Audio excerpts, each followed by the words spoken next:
Today, you guys, I have a bottle of water here. My goal is to get at least halfway through it by the end of this episode. Yay! That's my goal. Not the best start. Well, because I haven't opened it. Yeah. It's going to be fine. Okay. It's going to be really good. I'm excited. I've had my caffeine today because I love a good coffee. I'm ready to go. I've got what feels like it's going to be a really good theme. I'm excited. It's kind of all across the board. We've got relationships, a little work stuff, friendship stuff, kind of a good mix, but it's all of these stories that are just like, oh, go step on a rake. Right. Like kick rocks, eat dirt. Step on a rake. Step on a rake. And I want that to be more of a thing because like it's not really culturally appropriate a lot of times to be like, go fuck yourself. You know what I mean? Totally. But like, just go step on a rake. Get out of here, you little rugrat. I feel like it's also a good saying because it actually shows the level of harm I want to come to that person. Like, Yes. like I want it to be something that isn't long lasting, Yeah. but I do want them to like, you know, be like, feel ow. a little bit of a sharp sting. Yeah. And I think that's a great analogy because a lot of times I hear these stories and I'm like, oh, I wish that he would get, meh. And it's like, okay, though that's a little aggressive, but a rake is that happy medium of like, it's Yeah. better than a paper cut. Mm-hmm. And worse than a slap, I would say. Way worse than a slap. So that's a good level. We're not often at the level of getting no. face palmed by a rake. No. Or like, It's very specific. what's another really inconvenient thing that's just like, oh, I scratched myself on a screw today? That was bad. I did something. You might have hit a screw too. I literally was like, do I need a tetanus booster? I'm debating. It's gotten less red. Probably, this is one of those things where usually the answer is no, but then in every so often the answer is yes. And then it's like, uh-oh. Uh-huh. So. Okay. Well, I've got quite a few stories Mhm. to try to aim to get through. So without further ado, let's dive in.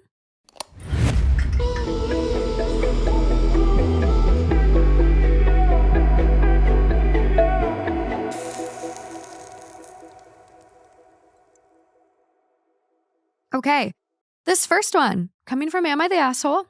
8 days old, titled Am I the Asshole for holding my grandmother's pearls hostage if my partner can't go to my sister's wedding?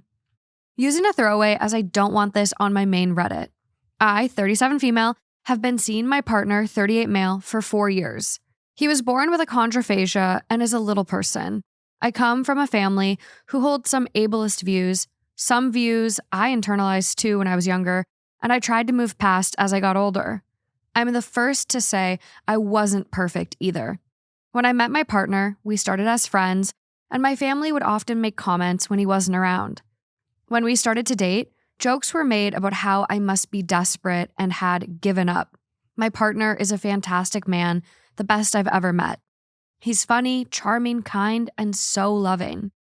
I often tell people it's no different than a short girl dating a 6-foot-tall guy. Who cares?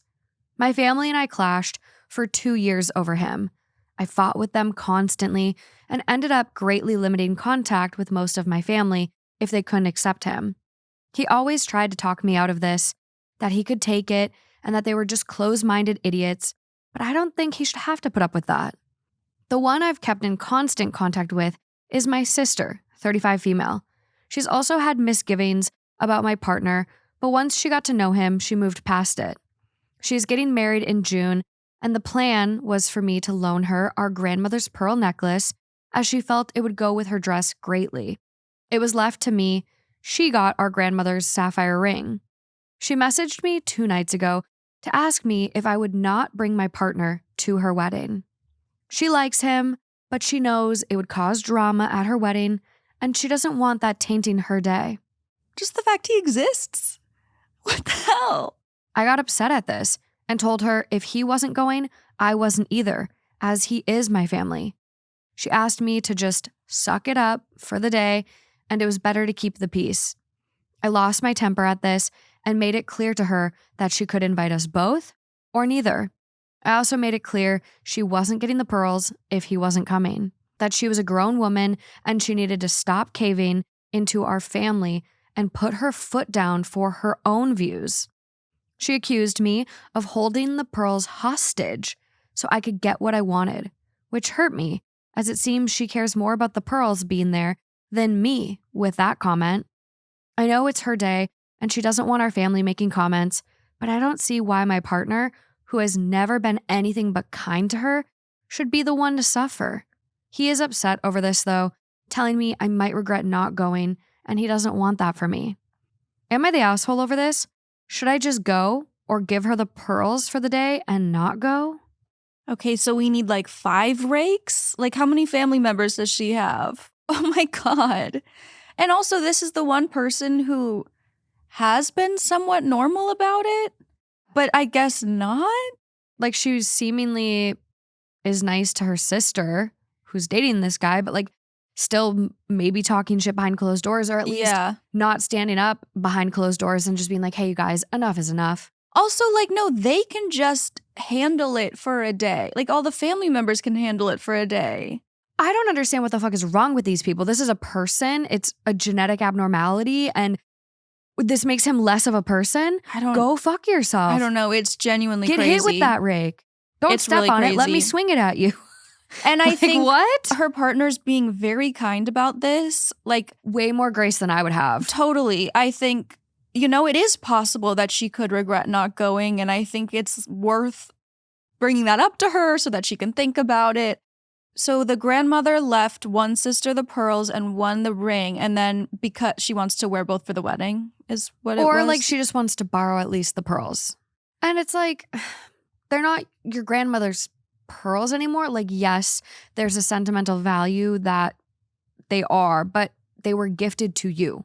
They're yours to do what you wish with. You're not holding them hostage. They're yours. If you're not going to the wedding, your pearls don't have to go. That's a fair boundary. Yeah. And it is hard because I had like a teacher tell me once, like, never regret the big things like a wedding or a funeral. Like, you should always try to go if you can. Mm-hmm. But at the end of the day, these people are making you feel horrible. They don't respect you, your partner, who you're choosing to spend your life with. I feel like for me, I never regret not being around people that make me feel bad. Mm-hmm. Like, for her to go and have to suck it up, it's like, you shouldn't have to do that. I mean, you were already being a bigger person and like going, and you didn't ever say to your sister, I'm not coming to your wedding if they're there. Yeah. And they're horrible people. Like, I do think this is an example too of like people being mean to you over and over and over again. And then the second you aren't even necessarily like mean back, but just kind of like fight back in a way, they're like, oh, you're being a bitch to us. You're the problem. You're being terrible. And it's like, this is the only thing that I have done in response to years of you being awful to me. So we do have a couple of comments from OP. Someone goes, your family sounds pleasant. OP goes, about as pleasant as pissing glass. What's that? I don't know. I think it's like, I don't know, maybe it's a saying I haven't heard before, but I feel like it could also be like, yeah, about as pleasant as passing a kidney stone. I feel like that would have worked as well. Oh, pissing. Oh, I get it. So you're pissing and glass is coming out. I get it. Like the worst UTI of your life. Imagine that. I was thinking I was thinking there was a type of glass called the pissing glass. And I was like, what's pissing glass? That makes a lot of sense though. It's clicking. It's clicking. OP responds to someone that says, not the asshole, people are so weird. He treats you right, which is the most important thing. And they have an issue with him over something he has no control over. I can't even imagine how bad he must feel. OP responds, he absolutely hates it, but he doesn't want me to lose contact with my family. Honestly, if not for him convincing me to keep having contact with them, I think I'd have gone no contact a long time ago rather than limited. I mean, and they're both 38. They've been together 4 years. And so her family is probably, like, her parents are probably older as well. And I feel like there's kind of been a big generational change just in like the last 10 years about how people treat little people. Like, I feel like, I don't know, there was like a lot of media like 10 or 15 years ago that I feel like was very negative. obviously it exists and like people are super ableist, like still. Yeah. And just it's something that like still needs a lot of work. And we're kind of rolling backwards in terms of like upholding ADA, it feels like, and like accessibility to certain things right now. But I feel like there was a show on TLC about this couple and their kids, and they like had a farm and they were both like little people. And like that show, I feel like was almost like more eye-opening to like, I don't know, like a positive PR in a way. Yeah. But it's insane that you would treat someone differently because of anything, let alone this. Yeah. It's really sad. And it almost seems like either he's just very kind about this, which he is either way, or he's maybe like used to this. So it's like almost more upsetting to his partner because she's probably never experienced people being this awful about someone that she cares about. And he's maybe like, yeah, people have treated me differently my whole life. That's so just, I could totally see that being where he's coming from. And that's just so unfortunate, disgusting. Yeah. Just horrible, horrible. There is another comment here. You called them your grandmother's pearls, but they're yours. You're not keeping the pearls hostage. You're using your own property as you see fit. If your sister is making you feel unwelcome at her wedding, you don't have to let her use your property. This isn't the only pearl necklace in the world. Not the asshole. Yeah. And that's a really good point. You got the sapphire ring, girl. There's just something blue, old. Get out of here. You don't need my pearls. You don't need to borrow these. It is something where I'm like, I hope that this makes the family look inward a little bit. Like, you hope so. You hope this is like a learning moment where it's like, okay, like we are sick. But I don't know. I mean, the fact that when they started dating, even to OP, someone that is supposed to be family and they love, they start dating and they're like, God, you must be desperate. Yeah, true. Fuck. They've been mean to her as well the whole time. Like, just beyond. And I think that's like something like there are a lot of height differences. And it's just like something that, I don't know, I feel like is one of those things about people that, again, like it's not something you can change. So why are we holding it over people's heads and bullying them over it? Yeah. Icky. Well, I'm sure the comments are all in agreement, right? All in agreement. Okay. Overall vote is not the asshole. If I sort comments by controversial, this one literally has one downvote. I'm not sure, but it's lyrics to that song. What a man, what a man, what a man, what a mighty good man. Okay. You know that song? Yeah, totally. And that was a great, sample of it. Literally the top controversial comment. Wow. With -1. There is really not a lot of disagreeing here. Someone does go, but you are holding the pearls hostage. Let's call it for what it is. With that said, good. Hold them hostage and cut off your family for good if they can't treat your partner with respect. Not the asshole. I would agree with that. She is making a point by doing that. Like, she is saying, well, then you're not going to get the something borrowed, something blue, like the things for your wedding that was probably a plan for our whole lives. Like, I'm not going to bring that for you. Like, it is her property, but it is her making a statement. And I think that is also okay. That's a good point. Okay. This comment is interesting. I'm so curious to see where you guys all fall on this one. So they say, not the asshole. You sound like a really awesome pair. Hear me out about the necklace. I would loan it to her. When she looks back at her wedding pictures and the pearls are there, but you aren't, she'll see the necklace, the event, and the stress will have passed, and she might feel like the asshole that she is being. Those pictures will always be a reminder. That's a really interesting take. But then that's like, it's sort of just the argument of, would it be better to be the bigger person?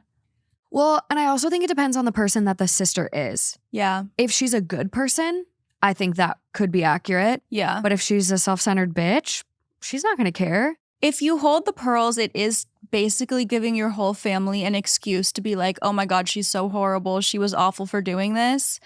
And I guess then it just comes down to like, well, now do you even care if they feel that way? Yeah. Like, does it even matter to you? I think it'll hurt more to not have the pearls for someone like this, Yeah. honestly. I think she's kind of showing where her morality and integrity lie by even saying like, hey, don't bring him, but give me the pearls. So I don't think I'd do the pearls, but that's something to think about.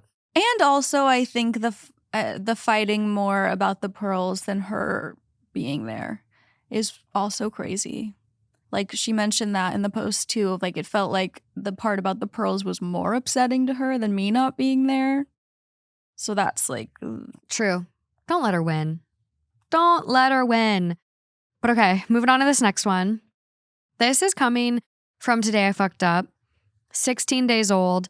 And this one might be a little controversial in this theme. I think some people could find this very funny. I'm curious what you think. I'm curious what all the comments think. Oh no, okay. I'm going to read it. I'm not going to preface anymore, and then we'll get into it. Oh God. So this is titled, Today I Fucked Up by Building an App to Track How Many Times My Coworker Says Circling Back in Meetings. Now the whole office uses it. This is funny. Wait, okay, there's more context. So there's a guy at work, let's call him K. K says circling back constantly in every meeting, sometimes twice in the same sentence. Quote, so just circling back on that before we circle back to the main point. I started noticing it maybe 4 months ago, and now I cannot unhear it. It has ruined meetings for me entirely. So as a joke, purely for my own amusement, I vibe coded a mini Wabi app in 10 minutes. Every time Kay says circling back, I tap the screen. It tracks daily counts, shows me a weekly graph, gives me a personal best notification. I showed 2 other colleagues. Mistake. They immediately wanted to use it too. I shared the link. Not a big deal, right? Within 2 days, there were 9 of us silently tapping our phones every time Kay spoke. We have a group chat now. Someone made a weekly leaderboard for the highest count. Someone else added a feature request for, quote, to be honest, because apparently Kate from finance said it 11 times in a meeting and felt left out. Recently, Kay said circling back 23 times in a 56-minute sync. We nearly lost it. Someone had to fake a coughing fit. The problem is, I now look forward to meetings, like genuinely. I check the group chat during calls. We celebrate new personal bests. Kay said circling back at 9:07 a.m. yesterday, and I got 3 notifications within seconds. Oh my God. I built an app to cope with an annoying habit and accidentally made meetings the best part of my workday. Kay will never know. I feel both terrible and completely at peace with this. Would love to add screenshots, but seems like this sub doesn't allow that.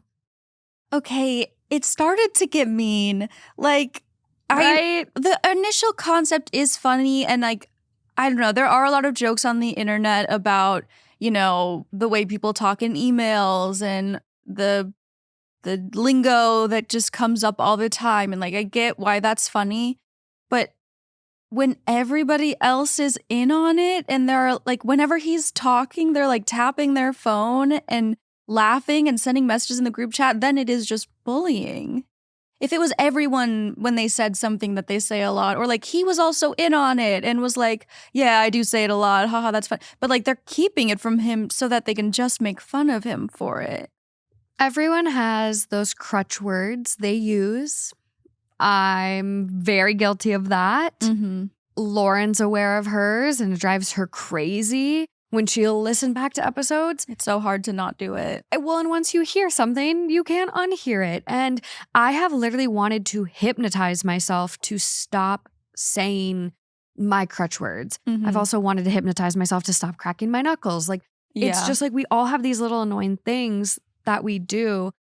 And it's just like, oh, okay, like, can't escape it. Yeah. But to then create this app, I guess it's one thing for you, but like to then include other coworkers, no, it is bullying. Yeah. And I would be very curious what HR would do about this. Yeah. I agree. Like, I mean, there's not a lot they can do if it's the entire office, though. It's like, what, do you get, fire all of them? I know I have HR people. I see you chime in on our HR stories. Let me know. Like, it's just not feeling good. Yeah. And I hate when people are like the only ones left out of a joke. Yeah. And it's like a work situation and just ugh. Also, I think it's a little too overconfident to say he'll never know. Because even if he doesn't know exactly what you're up to, I do think people can tell when the vibe is off and like when everyone is like hiding facial expressions or like kind of snickering about something. Like, I think it's a little crazy to assume like, oh, we're really getting away with this. He has no idea that we're acting completely different every time he speaks versus every time everyone else speaks. He's gonna find out. People are more perceptive than you think. Way more perceptive, and someone here is gonna accidentally slip up and show him or start to feel bad about it. He's gonna find out. It's not if, it's when. Also, couldn't you have just said to him a joke about how he says it a lot? Because he would probably laugh about it too. I don't know. Depends on the person. I mean, it's lighthearted enough to be like, hey, Kay, like, dude, you're saying circling back quite a bit in the meeting. Yeah. Just so you know. It's distracting at this point. Distracting. 26 times in 56 minutes. Sure, that's a lot. It is, yeah. Circling back before we circle back to the main point, like, yeah. okay.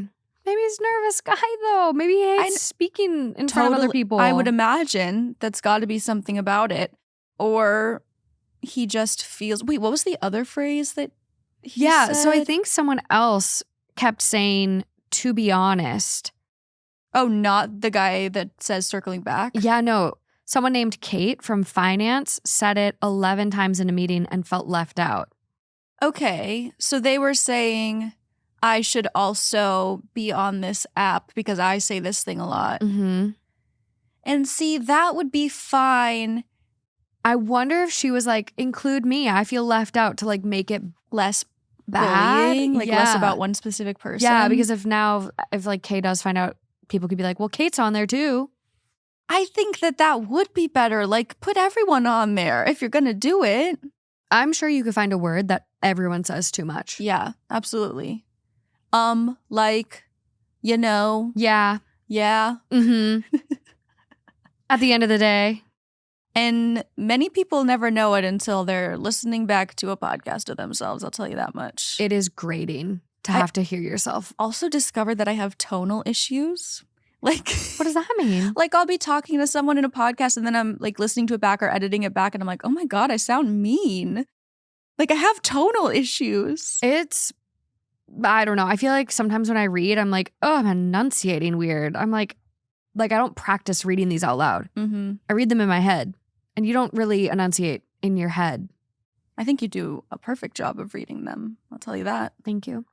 Top comment on this one. Kay is going to find out. If 9+ people are using this thing, he's either going to see it on someone's screen or someone is going to spill the beans. I give it like a week. Hopefully he's the kind of guy that will find it funny. But if not, you should be prepared for the fallout. It's going to circle back to you. I guess there is a world that he could find it funny. I know. I'm so curious the type of person. It's so dependent. Like, this could either be so mean, which is what it feels like from hearing him talk about it, or he could find out about it. But it depends also on how he finds out about it. Completely. I'm very curious what everyone's thinking on this one too, because I feel like I'm more hypersensitive to bullying. Yeah. Having been bullied, it's just so, but is this funny? Am I like being oversensitive about this? Is this actually hilarious and this person is fine? Yeah, I think it's like also how people take criticism and how sensitive it can be. And I don't know. It also depends on like the relationships between them. Like, is there already a weird vibe between them? Because then it would be like, oh, this is just mean-spirited. But if they otherwise are like friends and get along, then it could be funny. But then you would include them in it if you're friends. Even if my best friends did this to me, I'd still be hurt. I think No it's matter- funny. No matter how close I am, but that's where I'm sensitive. Yeah. The type of person I am, I would feel really like disrespected might be too big of a word, but I would just feel I'd feel miffed about it. It would depend on context. I'd feel picked on. Maybe not necessarily bullied, but I don't want to be picked on either. Yeah. It's hard. It's hard. This is a very unique situation to like put yourself in the shoes of. Because I've had people in group chats like in college and musical theater that like they had a group chat to make fun of me while I was on stage doing things. And obviously that was hurtful, but I feel like it was more intentionally bullying than this. Mm-hmm. So I'm like, I don't know. Sound off in the comments. I'm ready. Yeah, would this hurt? Would this hurt your feelings? Would this hurt your feelings? Maybe we do a poll. If it's about something like saying circling back a lot. Yeah, are crutch words that big of a deal? I don't know. We will see. The next comment down says, quote, now to circle back as to why we are having this documented conversation in OP's future. Next comment down, OP taps phone screen. Next comment, yeah, I can't believe OP thinks 9 people who work together are going to keep a secret from someone who also works with them. Those are levels of optimism and naivety that you'd normally only see in kids who still believe in insert XYZ, in case anyone's listening with their children. Next comment down, 9 people can keep a secret if 8 of them are dead. Okay, so are most of the comments being like, OP, this is mean? I'm not sure. Like, a lot of people are like, Kay should just fuck with them once he finds out. Like, say it 50 times in 50 minutes or something, haha. Yeah, when I read Kay will never know, I was like, don't be so sure. So they're more just saying that it's silly that he thinks Kay will never find out. I mean, a lot of people are just like, quoting OP, Kay will never know. Narrator, Kay will, in fact, know. Kay might, in fact, know at this very moment, says the next comment. Yeah, that's my concern too. It's like, if you are stifling laughs while he is talking and you think he has no idea, I don't know. I mean, maybe you're getting away with it, but not for long. No, someone, and this comment has a decent amount of upvotes, says, bigger F you than you realize. They're going to find out soon enough, and while it started off as harmless, once shared, it's borderline workplace bullying. You're completely at the mercy of how well they take it. Next comment, sounds like OP will have to circle back and give us an update. Does OP circle back? So I used my newfound best friend website to see OP's comments, and we do not have an update on this yet. This post is only 16 days old, so we will see. I mean, OP has since commented on other Reddit posts afterwards, so seemingly an active, real Reddit account. But didn't reply to any comments on this post? So they did include a picture of what the app looks like, and it's, I don't know, pretty generic little app. You just that tap. is kind of funny, but unfortunately it's bullying, so it's hard because it is like the initial concept, like the idea of it is funny, but the practice of it is mean. Yeah, well, I'm not sure how mean it is, and maybe as it progresses and it evolves and doesn't just impact Kay, then it'll get funnier. Apparently, the manager is involved and added moving forward while dealing with one of our very old clients. Okay. Which, like, now you're kind of just being unprofessional. It's hard because we don't like have like a screenshot of the way that they're talking about it in the group chat, which maybe could make me feel, oh, this is harmless, or it could go the other way. There is a comment here. Culture at our office is pretty cool. Our manager already started using it. Kay is annoying, but probably won't mind it. We've already added a leaderboard. I think that Kay, even if Kay doesn't mind it, they would have appreciated it more to be included in it. Yeah. I don't know. I'm just getting weird vibes. I don't like it, but again, curious what y'all think. Well, it's a 9v1 and that's tough. 9v1 is very tough. And it's not like your close friends. If it's close friends, I think that does make a difference. Yeah, I would think strangers, coworkers. If my friends came to me and they were like, by the way, you've been using this word a lot lately and it's really funny to us and we've made a leaderboard of you saying it, I would be like, oh my God. Like, damn, okay, guys, I'll take the hint.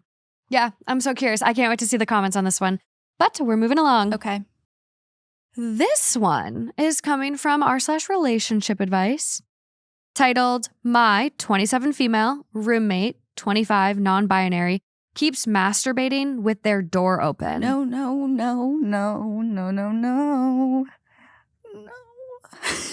We share a very small apartment. I moved in around a year and a half ago after they posted the listing online, and we didn't know each other beforehand. We mostly keep to ourselves as much as two people can in a very small space.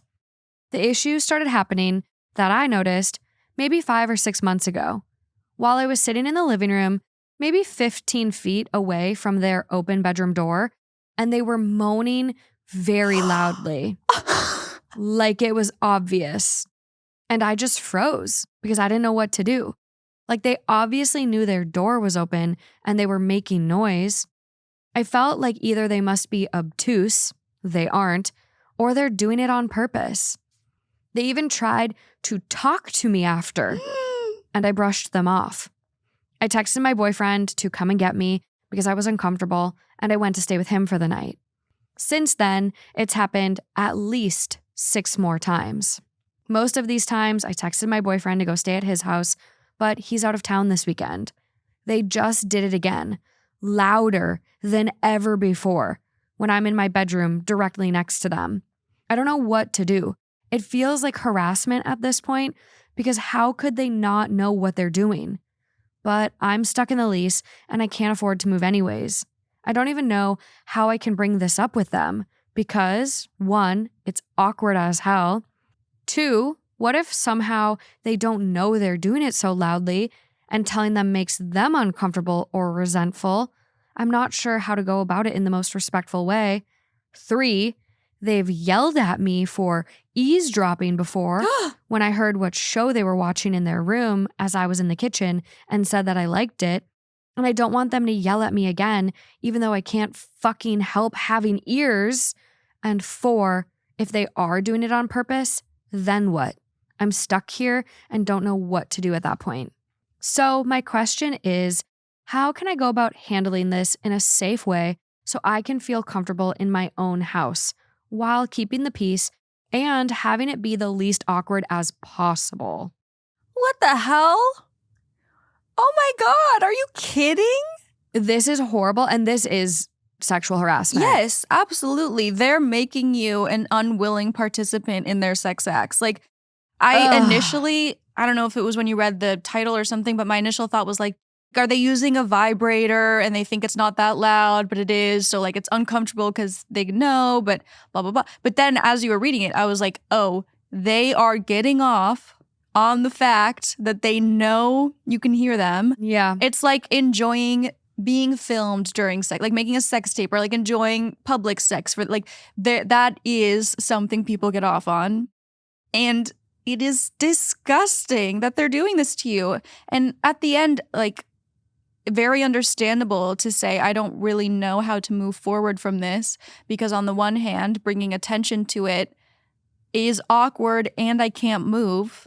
But then on the other, it seems like this person is escalating a little bit, like getting louder and... It's definitely escalating. Yeah. It's just, it's just a nightmare.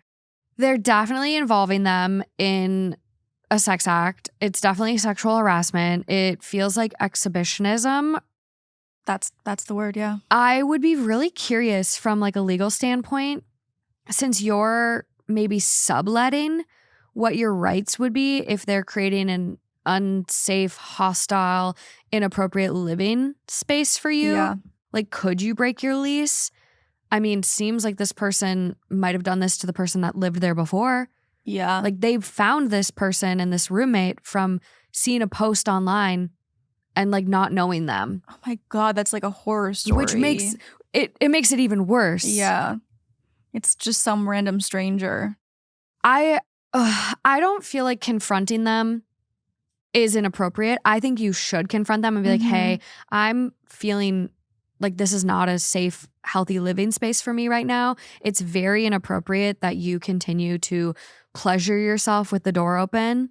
I feel like that is accurate. I feel like the way I would handle it is probably still trying to have some kind of plausible deniability, just in the sense of maybe bringing up, hey, I think we should talk about some ground rules involving sex, because I have my boyfriend coming over sometime and like we have this, but I think if there's anything sexual going on, we should close our doors and try to like turn music or keep it as quiet as possible.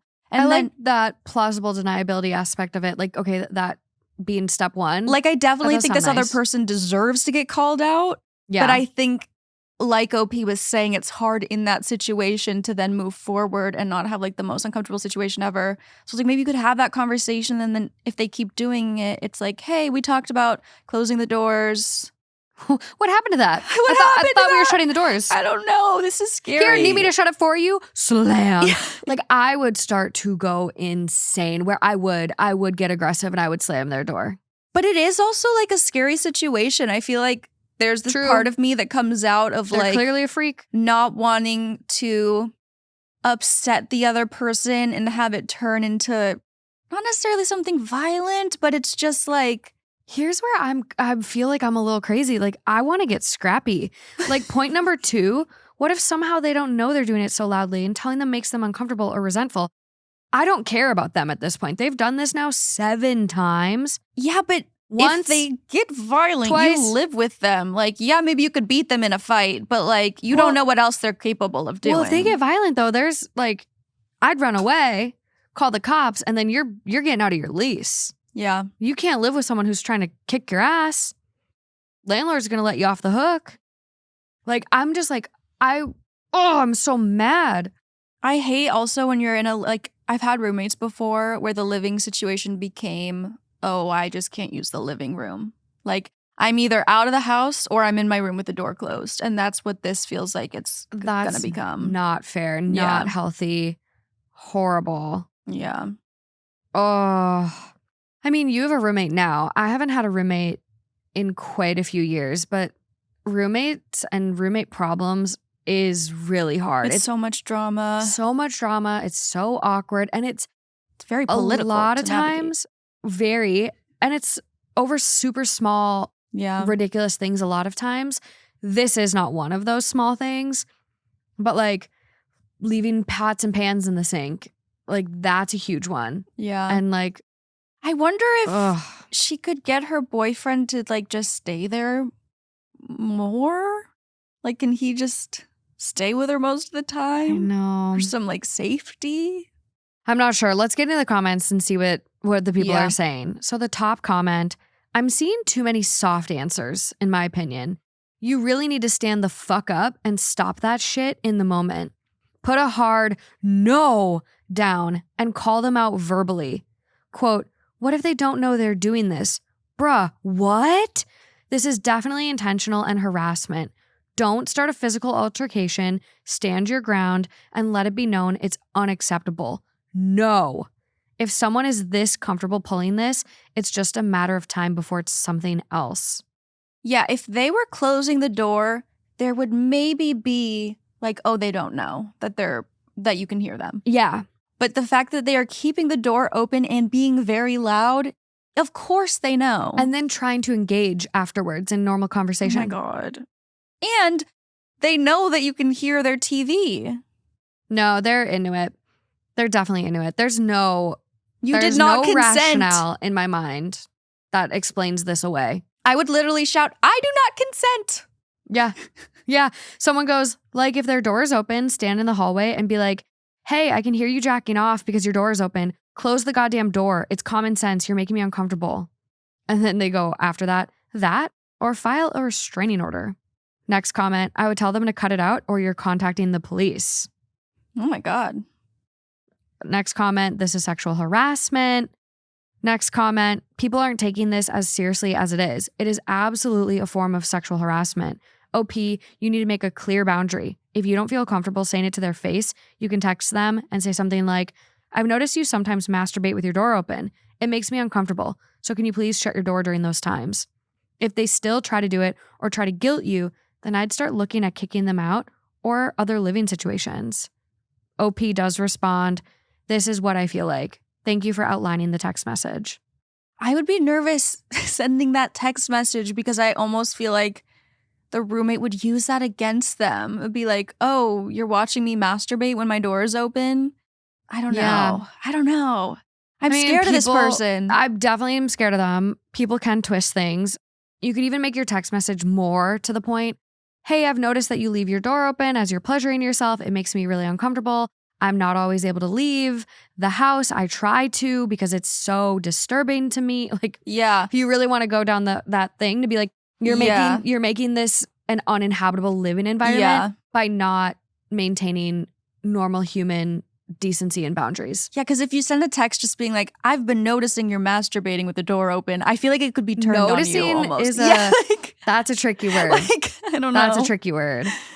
OP does have a couple other comments.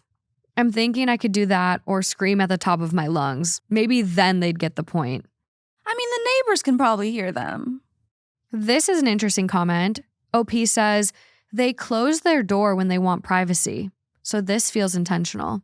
My door is always closed. I also don't think I should have to wear headphones in my own home when I'm watching TV or playing games in the living room or sitting in my room, just to drown out their obnoxiously loud and disrespectful moaning. Oh my God. I have had noise-canceling headphones on in past events, and I could still hear them as well. What the hell is going on in there? OP says, I cannot make this up. They just started doing it again. So I screamed at the top of my lungs and they stopped. Then texted me if I'm okay. I'm going to text them back about it tomorrow when my boyfriend gets back and I'm with him just to be safe. Wait, huge update. So they handled it by screaming, love. When was that comment? That was the same day as the original post. Do we get an update? I'm not sure. I'm scrolling up. There's no update on the post itself. Yeah. A lot of people are like, why aren't you just confronting them? And OP says, because if they're doing it intentionally, then I don't want to get violenced. Yeah, it's scary. Yeah. OP is like, it's almost like some people has to worry about their safety. I'm also disabled and cannot just move out of my apartment because my disability has kept me from working for a while. So I can't afford to do so. And I have to consider that as well. If I confront them and they become hostile, the situation becomes 100% worse, which is why I'm here asking for advice on how to do it. Yeah, and I think that was sort of why I responded the way I did earlier of like, there is a way that this person deserves to like for the situation to be handled because they're so awful, but then there's also a way that OP might have to handle the situation just to get out of it safely or like just to move on in their lease or whatever it might be. And those, unfortunately, aren't really the same thing. So the original post is 5 days old. The last comment we have from OP is 4 days old. Haven't confronted yet. My boyfriend's flight was delayed, so he's picking me up soon, and I'm going to do it tomorrow. So that would have been 3 days ago. Are they okay? However, we do not have any updates. Oh my God, OP, if you're out there, are you okay? I'm going to send them a chat right now and be like, hey, like just want to make sure you're good. Life. Oh my God. But okay, we're moving on to this next one. This is a bit of a doozy as well. I'm super sorry for everything today. A lot of rakes are needed. I'm worried about what kind of doozy this is going to be. There's so many different kind of doozies. I love the word doozy, though. It is a good one. What's another word that would like make sense? A marvel, a wonder, a humdinger. Humdinger. Humdinger's cool. Humdinger. This is coming from r/relationship advice, also 5 days old. It is titled, My boyfriend, 25 male, saw an old video of me, 24 female, and was disgusted. How can I get over this? I never thought I'd be making an advice post on Reddit, but everyone in my present life is super split on the issue and can't really relate. I genuinely don't know how to fix this. So my boyfriend, 25 male, and I, 24 female, have been together a little over a year. We met at a literary convention last year as I'm an elementary school teacher with a love of reading, and he is working towards becoming an English professor. Our relationship is the first truly long-term one I've had, and has had no major issues. He is considerate and communicative and extremely affectionate in both words and actions. Even with people he doesn't like, he is always willing to give the benefit of the doubt and avoids saying bad things about them. This is why what happened last week was so shocking to me. For context, I struggled with weight quite a bit growing up. Up until I was 20, I was always on the heavier side, which greatly impacted my confidence and life experience. During my sophomore year in college, I had a dramatic event occur involving a group of girls and a prank that made me realize just how much my weight impacted other people and how they viewed me and would impact my future. Following that, I lost 100 pounds in 2 years and made some substantial life changes, including a large amount of the people in it. The changes to my appearance also didn't stop with my weight, as during this time I changed my style, haircut, color, and the way I did my makeup. All of this to say, it was quite a dramatic transformation, so it's not unreasonable for someone to not recognize me. In addition to that, the vast majority of people currently in my life only know the me post-weight loss, and it's not something I advertise. Last week, an old college friend of mine came to stay with me as she was attending a wedding in the area. She was my roommate throughout school, so she had a front row seat to the entirety of the events. Since I don't talk much about my time in college, my boyfriend was extremely interested in hearing her stories. His interest was piqued when she mentioned a dance competition we won early sophomore year. This culminated in her scrolling back through her camera roll to find a video of the performance and showing him. During this, I was finishing cleaning up dinner, and I only walked out when they were actively watching the video. I saw his face recoil in disgust as she pointed out the section that I was in. He asked, quote, "The one next to the humpback?" My friend looked at me in complete shock and concern, and I knew immediately what had happened. She told him no and quickly pulled her phone away. I clarified that the humpback was me, and I asked him to leave for the night. He immediately looked devastated and started apologizing profusely, saying he had no idea and that he would never speak like that about me. I told him he just did and said that I needed space. He left after more apologizing, and my friend apologized as well, saying that she didn't know he would respond that way. I said it was fine, but ended up crying most of the night. The next morning, he intercepted me on my daily run with flowers and coffee and apologized again, saying I was the most beautiful girl he knew. I said it was fine, but I told him to keep the gifts for now since I had to finish my run. I'm pretty thick-skinned when it comes to comments about my body, but something about him saying something like that isn't leaving me. I feel the urge to recoil every time he touches me and haven't been reaching out for the last week. He's noticed, of course, and apparently brought it up to one of our mutual friends to ask for advice. This friend found an old picture of me through a college acquaintance's Instagram, and it's now spread through our friend group. I've had multiple of them reaching out to me saying there is no way he could have known or that it was a fair response and I shouldn't be upset since I knew he was into fit girls. What? I thought he was into me. I told them to stay out of it and asked my boyfriend why he involved them. He became furious once he found out what they did and started crying, saying he didn't want to lose me and he didn't know what to do. I tried to tell him it was fine, but he told me he knows it's not because I don't look at him like I love him anymore. I don't know. He's a great guy. We're happy. People are allowed to have types. It's just that nothing feels the same anymore. I can't look at him the same. I don't want to lose him either over one small thing. Is there any advice about how I can get over this?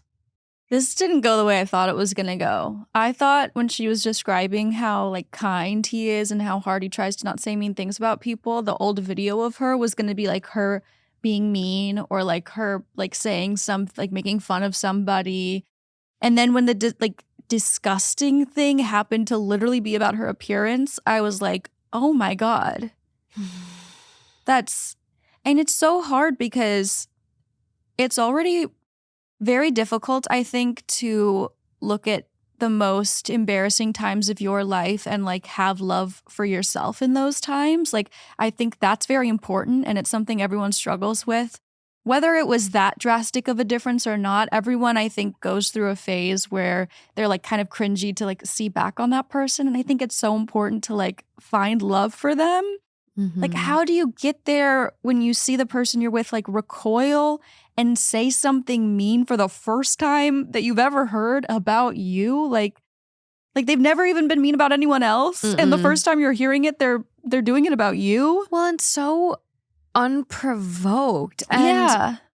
oh, is she the one next to the humpback? Like, and why? Why did you find it necessary to like dig on this person that you don't even know? You could have just been like, oh, the one next to that girl, and point to the person. Yeah. Why did you feel the need to like tear apart this other person? It is showing an ugly side of him. And this is something that you did as a group, a dance competition. Was this with your sorority? Like, how does he not know that that's one of your other friends? That's what I was going to say. It's either like you aren't sure who's in the video. All you know is that one of them is your girlfriend, and then everyone else is her friends. So either way, you should be treading carefully. It really sucks. And then why are all of these friends coming out unprovoked to say, by the way, yeah, you were ugly as fuck. That's a fair reaction. Why are you mad about it? Go step on a Lego. Get out of my face. Also, if anything, this has nothing to do with you. Like, I don't even know if she's mad. She's hurt. And to be like trying to police her hurt about this, it's like, no, I'm going to feel the way it makes me. This is me. Like, that is me. Even if you want to comfort someone and be like, hey, like, you're trying to make this right. Yeah. And you don't want to see your friends break up because you know they're great together. And this is a really unfortunate situation. You could be like, hey, I kind of heard what happened. I just want you to know, like, I'm thinking of you. John loves you. You know, I hope you don't take this to heart. Yeah. You can be supportive, but to then be like, there's no way he could have known. I mean, it's a fair response. Yeah, it's a fair response. You shouldn't be upset. You should have known that he's into fit girls. Oh my God, I forgot that part. Why? So you're gaslighting me. That's so unprovoked. And then like the way OP says after that, I thought he was into me. Yeah. Fuck. Also, like, no one's ever going to always look the way that they look when you fall in love with them. And I think, you know, it's very normal to be like, we're going to get old. Our bodies are going to change. Like, this is going to change. That's going to change. And we're not robots. You're going to need to continue loving me through all those phases. So I think it's very reasonable to be like, I would have hoped you would have loved me then too. It almost reminds me of like the scene in Pride and Prejudice where Mr. Darcy's asking Elizabeth to marry him. And he's like, I, you know, in spite of your family and how lowly they are and how improper they are, I still love you. And she's like, in spite of? Yeah. Like, it's like, just love me. Yeah. Like, it's just me. And it's okay if he's like not necessarily attracted, like super sexually attracted to every version of, I mean, she was also much younger then. Like, I don't think you necessarily need to look at old pictures of your partner and be like, yep, still would. But I think that's very different from like repulsion.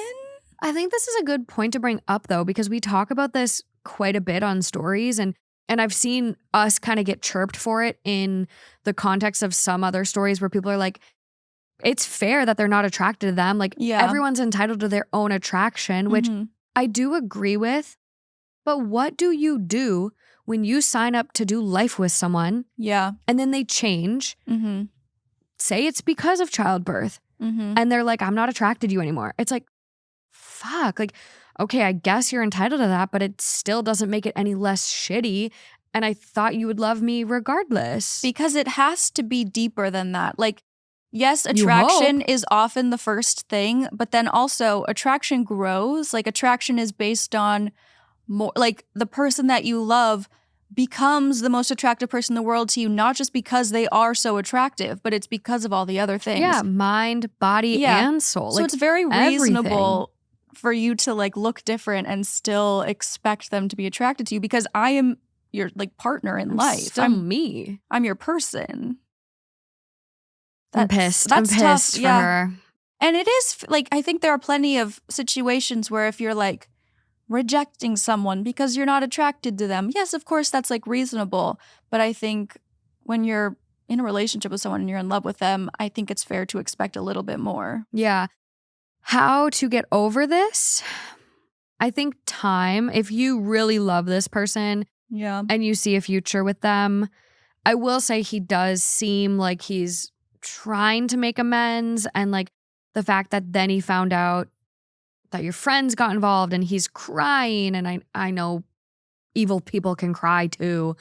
But I do feel like he's genuine in his remorse. I do believe he feels horrible about this, and he's like got this constant loop in his head of, why did I say that? I can't believe I said that. Oh my God. You know, I do feel that from the little that I know from this story. Mhm. It is another situation, and this comes up a lot in the stories that we read of like having to be honest with yourself. Is this something I can get over?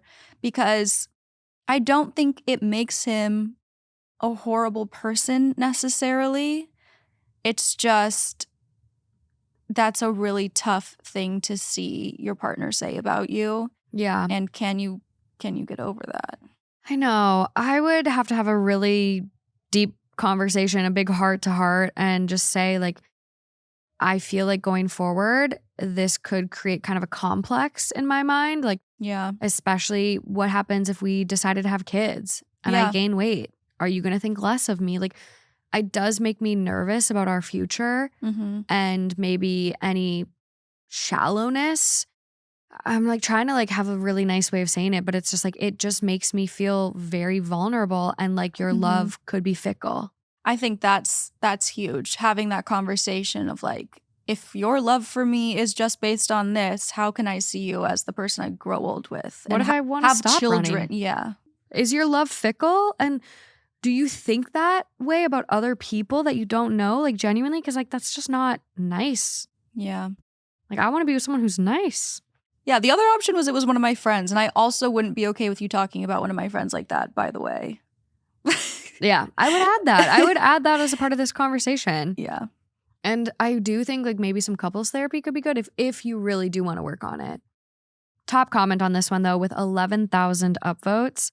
Since the comments all seem to be along the same vein, I will just point out a couple of things. One, he exposed how he thinks about women he doesn't find attractive, and that says a lot about his character. Two, I think this is so deep for you because gaining weight is always possible. How's he going to react and feel if you're pregnant? Or if something happened and you couldn't keep up with your exercises? Everyone deserves to feel secure in their relationship. His comment stole your security.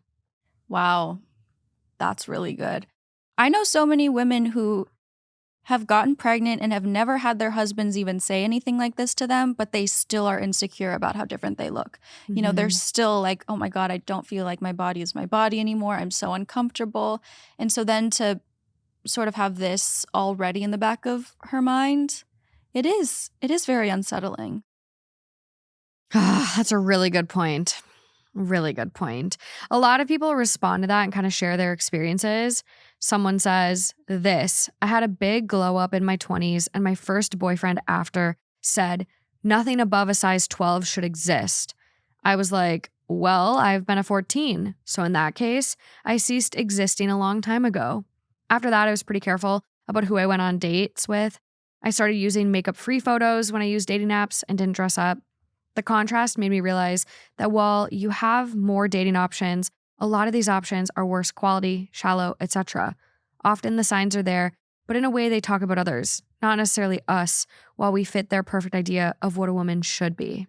I think that really goes to the fact that it's worse because it's you, but it wouldn't even matter if it were someone else, because you talking that way about another woman is like, ugh.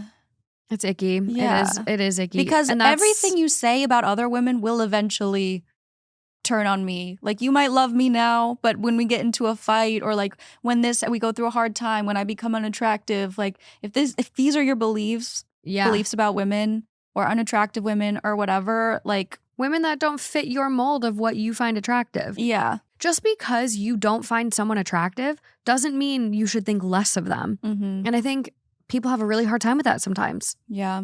there was like this little public experiment video I saw where this girl dresses up in like sweatpants and a sweatshirt and is like going through a crosswalk or trying to do something and drops a bunch of stuff. Mm-hmm. And when she's in the grubbier perceived outfit, people don't stop to help her. Mm-hmm. But then she was wearing like a dress or like a literal tutu or something crazy. And she kept dropping stuff and everyone just like flocked to help her. Oh my God. People would cross the street. Like they were going the opposite direction. They would cross the street to come help her. Oh my God. And it's just like, just because you don't perceive someone attractive, they're less worthy of help or respect or I mean, that's a huge conversation. They're like Whoa. the halo effect. The Even halo. when children are in school, teachers Mhm. will assume more attractive students are more intelligent and they'll call on them more and they'll help them or more. they can't do evil things. Yeah. The halo effect is crazy. Yeah. There's a couple other comments, just, people joking, like, exactly when I was 24, 25, I was a snack. At 37, I'm still a snack, but I've put on quite a lot of weight, and it wasn't on purpose. Life happens. Next comment down, at 56, I just eat all the snacks. Next comment, someone's bringing snacks? Where do we meet? And as you should, like you should feel comfortable and safe enough to do those things that you love and not be in constant fear and micromanaging what you eat and how much you're working out and XYZ, because if you don't, then you will not be loved anymore. There's another comment here with 13,000 upvotes. You've just found out that he is one of those people that would have treated you like that group of girls in college did. He would currently treat you that way if you were still overweight. Not wanting to date someone that is overweight is okay, but treating them like they're less than human is not. And calling whoever he thought that was in that picture a humpback is treating them as less than human. He may seem great to you, but he wouldn't be if you were fat. And how would he treat you if you got pregnant? His values are subpar. Also, like, compared a woman to an animal. Humpback, hunchback, like all of But those. humpback whale, right? Was the implication? Whale, which basically like, who's that whale? Yeah. Okay, he said a specific breed of whale. Still meant to infer whale. Yeah. And a lot of people just kind of keep going down the rabbit hole. Like, it says a lot about him. Your boyfriend calls fat people humpback. What a disgusting guy. I'd break up over him calling someone else that, let alone me. Yeah. And fortunately, we do get an update. No way. It is one of the longest updates I've seen in a while. Oh, God. I have not read it. I actually just fucking found it as I went to go look for OP's comments. So I have no idea what we're about to get into. We don't even know if it's negative or positive. I have no idea. Okay. And I'm so scared. And Oh, God. I have to pee. And I'm like, I genuinely don't think I can read this without peeing because I'm so scared I might pee my pants. So Okay, pee. Go pee, girl. I'm so scared. Okay, here we go, y'all. Update. I want to start by saying how amazed I am by the amount of support I've received in the last few days. It's been very overwhelming in a multitude of ways, and I genuinely feel the love, tough or otherwise, through the screen. Also, I've never done this before. I'm not completely certain on proper update procedure, so I apologize if I missed something rule-wise. Before we get into it, I want to clarify a few things really quickly. My boyfriend has been aware that I had a weight loss journey since pretty early in the relationship. Though I've been extremely lucky in the loose skin department due to a trainer who knew what they were doing and my naturally curvy body type, I still have a substantial amount of stretch marks. We've spoken about it, but I haven't felt the need to share exact numbers. I know now he thought it was closer to 25 pounds of loss, not 100. This is why I brought up the other changes in my appearance as to why it was reasonable for him to not recognize me. Additionally, I've never been big on social media and I live in a different state than I grew up / went to school in, so there aren't a lot of ways for people to stumble upon what I used to look like naturally. I understand why there was some confusion as to how this hasn't come up before, so I hope that gives a better idea. Like I said, I don't really feel the need to talk about it, but it definitely isn't treated as some dark secret like some of you were imagining. Also, I do my runs before work, as luckily my school district has a later start time for elementary and typically stay late on Mondays. So my boyfriend likely thought catching me on my route would be the only way he could talk to me in person that day. Gifts and gestures are a big part of my love language, So the thought was there, but it definitely wasn't the time. Lastly, to those who were curious as to what my type was, my boyfriend is actually on the huskier side himself. I've always liked broader guys, so weight has never been a huge issue for me. Apparently, after our conversation on Saturday, my boyfriend talked to the mutual friend and called them out for digging for that photo and betraying confidence. I know this because in tandem with hundreds of Reddit comments, I woke up Sunday morning to find a lengthy voice note from her. She called me a liar for not being upfront with him or the rest of our friends about what kind of person I used to be, and accused me of trying to isolate him from a support system that actually cares about him. Wait, who? Who was this mutual friend? This the one is- that was texting her, not the one who accidentally showed the photo, right? No. That person seemed like normal and like it was truly just a genuine mistake. Or Also, that person didn't have a problem with how she looked. They Yeah. were friends. They were roommates. They Yeah. lived together. yeah, So it's not like she's sharing this like big, horrible thing. right. That's just her friend. Yeah, and he asked. I was like wondering how that was going to come about, and Yeah. it sounded very natural. Like, This is the friend that the boyfriend reached out to like try to get a second opinion on it. okay. And then that person went and dug for photos and shared it with the friend group. Okay, right. This also feels like kind of a red flag. Like, why is your closest friend interpreting the situation this way? It's extremely weird. In the midst of this tirade, she let slip, likely intentionally, that she couldn't believe he was actually planning on proposing to me. Oh, she likes him. That motherfucking bitch. Maybe. I don't know. Yeah, that makes sense. Oh, how dare you isolate him from a support system that actually cares about him. I can't believe he was going to propose to you. Oh. This was how I learned about that. So clearly, as one might imagine, I was very overwhelmed. Suffice to say, she was blocked immediately. My phone was quickly put on Do Not Disturb, and I ended up taking a me day, mostly to distract myself, if I'm being honest. In other news, Project Hail Mary was great. So good. So good. And I found a really cool tree-shaped bookshelf for my classroom while thrifting. Reading through the comments that night, I was extremely disheartened. I know what I was expecting, but it definitely wasn't 95% of people telling me to break up with him immediately. My heart was broken hearing some of your stories, and I was deeply touched by the honest care put into the advice. After some ruminating, I ended up going to his apartment late last night. He looked happy when I asked if we could talk and said we could do it there since his roommates were out. Honestly, I had a clear plan about what I was going to say and how I was going to say it, but it very quickly went out of the window.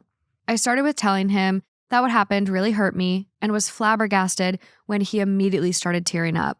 When I asked him, he said that he had been absolutely terrified the last week because he had never seen me shut down like that, and that he was relieved I was willing to talk about it now. I was taken aback, but also realized he was right. We are extremely communicative normally, but I hadn't been at a place to talk about this issue, even though he's brought it up several times. Even now, going back to reread my first post, I was completely locked down emotionally, which I don't blame myself for, but it's fair that it was staggering for him. His last relationship was extremely emotionally manipulative, and the silent treatment was a big thing his ex used to punish him with. I think that's why this scared him so much. I apologized for not being honest with how I was feeling, even if I wasn't ready to talk yet, and asked if he was willing to discuss it now. He agreed. I asked him why he would say something so out of character for him, and he said he didn't know. When I pushed a bit further, he said he just wanted my college friend to like him and was trying to match her sense of humor. In all fairness, she is not the most modest in conversation and uses brash language and insults quite often. Very much the scary exterior, soft interior type. Even though she doesn't make weight comments, it wouldn't feel out of the genre to people who don't know that. However, he doesn't typically get anxious around new people or change his behavior to fit in, so I brought this up and said that didn't fall in line with what I knew to be true about him. He agreed it wasn't typical for him and that he was just as surprised since he had never felt that way when meeting the friends and family of previous girlfriends. He said he's never felt this strongly about someone before, and that he thinks realizing what love actually feels like made him terrified of losing it. He knows I value her opinion quite highly, which may have intensified that feeling. I asked him if he thought him insulting a woman's appearance would impress me, the actual person he's in a relationship with, and he said no. I asked him if he would still feel sorry for saying it if it hadn't been me he was talking about, and he said he felt horrible while saying it and regretted it instantly. I asked him why he didn't say that then. Instead of that, he would never say anything like that about me specifically, and he said he was so worried by the fact that he hurt me that it was all he could think about. I asked if he would still think I was the most beautiful girl if down the line I gained weight or got an injury, and he said, "You would be my girl." We sat in silence for some time after that, and honestly, I broke down. He immediately rushed to comfort me. When I was in the process of losing weight, while still surrounded by not great people, I was in lockdown mode all of the time. My walls were extremely thick, and I got good at emotionally detaching from people and situations in order to continue bettering myself. I think hearing him say something like that about the old me threw me right back into that mindset. I was expecting to be hurt every time he touched me or spoke to me, and mentally I put him in a category of unsafe for her. Reading the comments definitely exasperated that. I've always been extremely protective of her. She deserved so much better. Whoo, this is gonna make me cry. Oh no, that's really hard. She's still me. And if I could have wished for anything for her, it would have been to have someone like Ben. Someone who's willing to fight for her, to be patient with her, and who feels so strongly about her that the thought of losing her brings him to tears. I never thought I would find someone like that. He made a mistake, an awful one, and I know most of you might hate my decision, which is fair, but I'm willing to forgive that. I've seen how he treats people in daily life, from servers to strangers, and he is genuinely a kind person. I'm pretty sure he's my person. Our mutual friend who sent that photo around, on the other hand, is no longer in either of our lives. After listening to the voice note she sent, Ben has decided to follow suit with blocking her. Once asked, he admitted that he was planning to propose on our trip to the mountains this summer, and I felt extremely betrayed that she would tell me. That conversation revealed quite a few other troubling things about that friend in particular, but that's not relevant here. But I want to know. It's kind of relevant to us. Our other mutual friends who saw fit to involve themselves are now very aware that there is a firm boundary there and that they shouldn't be upset about it since they knew I was into people who mind their own business. I'm giving some grace there, since a lot of them knew about the proposal and were freaking out that it might be in jeopardy. As most of you guessed, most of our mutual friends are Ben's friends. My girls would have never, ever involved themselves like that. Okay, that makes me feel a lot better. I was like, why are her friends doing this? And are extremely loyal to me, which is why I didn't ask for their advice on the situation, because they would likely hate him forever no matter what I decided. Most of them do really like him now, but the like is completely conditional on my love for him. I did advise Ben that I would like to wait a bit longer before a proposal, maybe closer to the 2-year point, but that we could discuss him potentially moving in with me in the next few months. I was a bit hesitant to post this since I know it's not the update you were waiting for, but I've grown and changed so much over my short life, and I do believe other people should have the opportunity to do so as well. If teaching children has taught me anything, it's that they are more than capable of it, as long as they're given a loving hand and some grace. I told him about this post, and at his insistence, let him read through the comments. It was not a fun experience, to say the least. Seeing the speculations on how he would treat his future students or our children was particularly horrifying. He would like me to thank you all for looking out for me, and agrees that bringing coffee as a gift to someone on a run was not the best idea. Okay, sure. I mean, that's fine. Good. They worked it out. I'm not like, oh my God, fairy tale. This is the best thing ever. Perfect. But, I'm happy that they're able to work it out. Yeah, I mean, it's hard because like I've talked about this with Lauren recently, and we talked about it on an episode where it's like you have to forgive yourself for things you did when you were younger or when you were less educated or XYZ. And I get wanting to impress someone or whatever. Like we've all said something stupid Totally. or put our foot in it to look cool in front of other people. Yeah. I don't know. I kind of didn't like how often he was like kind of becoming the victim in these conversations. Like, I don't know, with the friend and with his mutual friends. And then the first interaction of them was him being like, and you weren't talking to me and I'm crying. And like, it was just like a lot of like his feelings and Yeah. it just, and like, Well, even that did kind of irk me when he was like, well, you shut down and you didn't communicate. And it's like, well, yeah, like I needed space after this horrible thing happened. yeah, other people are saying I should have broken up with you. So it's like, I think space is reasonable. but I mean, if they can work through it and they're happy together, that's great. That's what matters most at the end of the day. I do think if a woman did this, people would be madder, but whatever. It is interesting. I wonder if gender would flip it at all. I'm not sure. A lot of people are in the comments on the update being like, this is fake. What? A lot of people. Why? AI slop. But looking at But there were so many like typos and stuff, weren't there? so many typos. This account is 5 years old. This post is 5 days old. So, Yeah. I mean, this person has been active in relationship advice. Do people just say that on every post now, though? Or like, is this one particularly getting more accusations of that? I think that's a lot of posts. And I think honestly, the minute someone sees a post where the person wrote halfway decent and gave details and gave a story, Yeah. I think people are like, AI. And it's like, this is a school teacher. She knows how to fucking write. Yeah. If I have to, if it is AI, okay. But like, I think people can write like this.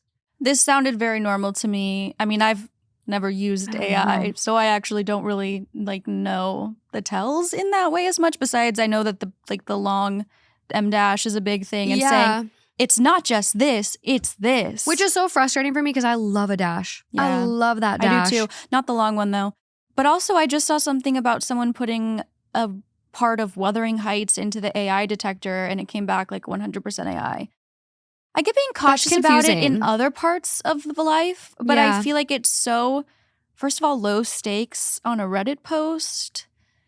Like, you don't really need to be on high alert about if a Reddit post even is real or not. Like, Also, this is one of the most plausible Yes, posts I think yes. I've read. this has happened. Yeah. Either way, this has happened. And Yeah. I do believe that this specific scenario is real, but also besides that, this has happened. Also, like, okay, let's look at this account. It's 5 years old. Looking at the achievements on this account, so based on how you use Reddit, you can unlock awards and achievements. Mm-hmm. This person has Reddit Streak Awards unlocked. They were on a 5-day streak in August of 2024. They unlocked Hometown Hero Awards in October of 24. Cool Comment Awards. They've unlocked a bunch of Community Moderation Awards. I mean, they've been unlocking awards since early 2024. Yeah. So if you're going to create an account to share like a fake story for karma, Mm-hmm. it's going to be a week old. It's going to be maybe even a month old. Like it's not, I don't know. I find it hard to believe that it would be a 5-year-old account. It's also, again, like, I don't know. Do you really get anything when you create these fake accounts and get all this karma? Like, what do you do If with someone it? was like doing backflips and then this person burned her house down and someone else, I don't know, this just isn't crazy. They had a conversation. This is a very normal way to solve a relationship problem. I don't know. I don't get it. But there's like no good comments on the update. It's literally all that. What? Yeah. Wait, now I'm curious about if like the listeners heard anything in that sounded like AI to them.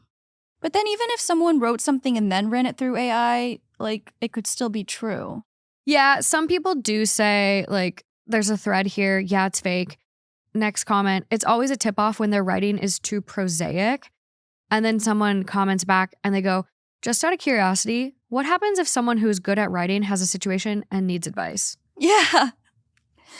I don't get it. Like that's very weird.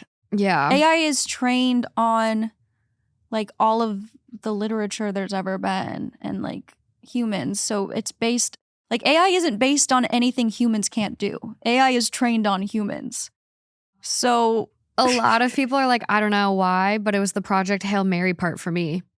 Someone down goes, when I saw that, it made me think that this whole thing was an ad for the movie. What? I don't know. Is ChatGPT bringing up Project Hail Mary to people? I don't know, but it's also, it is one of the best movies I've seen. It was so good. In a long And the book is really, really good, long time. guys. If you're someone who like liked science fiction as a kid, but you just haven't really been into science fiction in a while, like Project Hail Mary, I was like, oh my God, I need to get back into that genre. The movie was great. I'm going to start reading the book after ACOTAR. I already got through Fourth Wing, as you guys know. Unreal, incredible. I want other people to experience that joy that I went through, that I'm like, I'm going to buy 10 people the book, just like, so we can all be in it together. But I do want to do the audiobook of Project Hail Mary because I've heard it's such a good audiobook. Ray Porter, the person who narrates it, is just like, I've heard clips and it is so good in his voice. So wait, also text me your thoughts about ACOTAR because I'm like a little bit in. I'm like, it's kind of a slower one to get into for me. Yeah, it wasn't. I think you might end up feeling the same of like enjoyed it, but Fourth Wing was like just perfect. It was exactly what I wanted. I'm obsessed. I keep seeing her Instagram posts about like her starting working on the fourth one. I'm like, Rebecca, come to LA. Rebecca. Let's go. I know. Can we be friends, Rebecca? Can I get an early copy? I'll spot some typos. I actually a signed book. I'll take a signed book. I found a typo in one of the books. Send it. Post it. Post it. I'm so curious. Okay, moving on to this next one. Would you like to get pissed off? Yeah, why not? Oh, this next one is quite concerning. And I feel like with the rise of certain documentaries like the Manosphere, it's probably good to talk about this one. Is this going to be like an alpha male, like pickup artist type thing? Is this looks maxing? Is it? You'll see. There's so many different types of Manosphere content. This is from r/relationship advice titled, My boyfriend, 28 male, thinks the reason why he can't finish is because I'm, 20 female, too big from the inside. This is a bit personal, but I'm from a very conservative locality, so I have no one to talk to. My boyfriend of 2 years has been great in bed during the early stages of the relationship, but now either he finishes too early or doesn't finish at all. I assumed maybe because he has some issues related to performance or something, but I don't know. Then I finally asked him, quote, why do you leave mid-act? And he tells me he feels some kind of pain.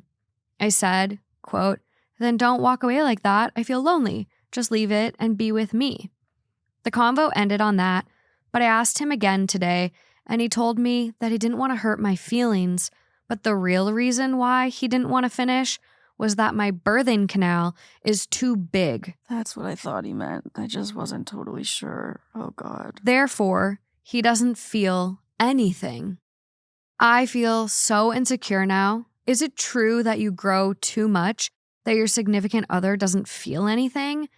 I don't even know what to do about it. It's not something I can fix, you know? Go fuck someone else, see if they feel it. That's my thumb. Sorry. He's, I think, got some issues. And my immediate thought was, I think he might have given himself death grip syndrome. Wait, what is that? Yeah. It's from jerking it too tight? Death grip syndrome. Or he's scared? He's scared that he's... No. He's probably watching one. I think he's... watching too much. But porn addiction is my first thought, always. Yeah, it's either porn addiction or like he literally did the death grip syndrome thing. You basically jerk off to where you like have such a threshold that you literally almost need to like squeeze your dick apart in order to come. Sorry, guys. Sorry, that sound was probably so loud. I've read a comment on a post about death grip syndrome before, and someone was like, yeah, you basically beat it like it owes you money. Yeah, like it's a thing. It can happen. I mean, I've also seen jokes about that, like for women, like using a vibrator on too high of a setting. Like it's a similar. The stimulus grows noxious at a certain point. Right, for, however much time. But then it's like, yeah, if you're doing that every day, then you're going to be feeling that every day. Mm-hmm.